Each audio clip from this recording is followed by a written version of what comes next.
कि पैगम्बर अलैहिस्सलातु वस्सलाम फरमाई वही रजब दा मियाश दा ज़मा दा उम्मत मियाश दा, यानी पदे के द नूर मियाशतु द आमालु नज़ियात सवाब मिलावीगी। द दे पवजा रजब मियाश ज़मा द उम्मत मियाश दा और ज़मा द उम्मत चे सोना पर नूर उम्मतुन फजीलत ते दा से द रजब द मियाशते पर नूर मियाशतो बांडे फजीलत ते।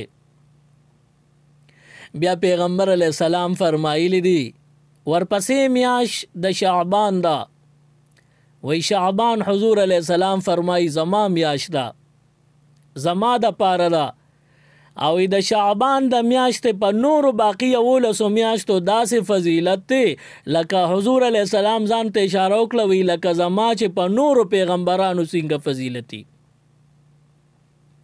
او ورپسې حضور علیه السلام فرمایل وی ورپسې میاشت د رمضان المبارک دا د الله پاک میاشت دا او د رمضان المبارک په باقی 11 میاشتو داسې فضیلت دی لکه د الله پاک فضیلت چې په خپل مخلوق باندې څنګه وي. نو دا درې میاشتې محترم معزز با برکت دي مبارک میاشتې دي، که رجب دا که شعبان او که رمضان دی.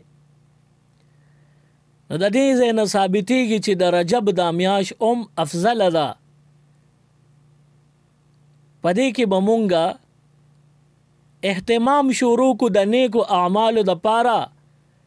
نو یو بنده که په رجب کې اعمال صالحه ته دومره ډېر تیار نشو نو ورپسې میاشت د شعبان د هغې کې به تیار شي، عادت به جوړ شي او بیا چې هغې نه ورووړي نو بیا د رمضان میاشت ده په هغې کې به دته نیک اعمال کول هغه آسان شي او پاغي به رب العالمین د عالی شان مقامات ثوابونو اجرونو برکتونو ورکی.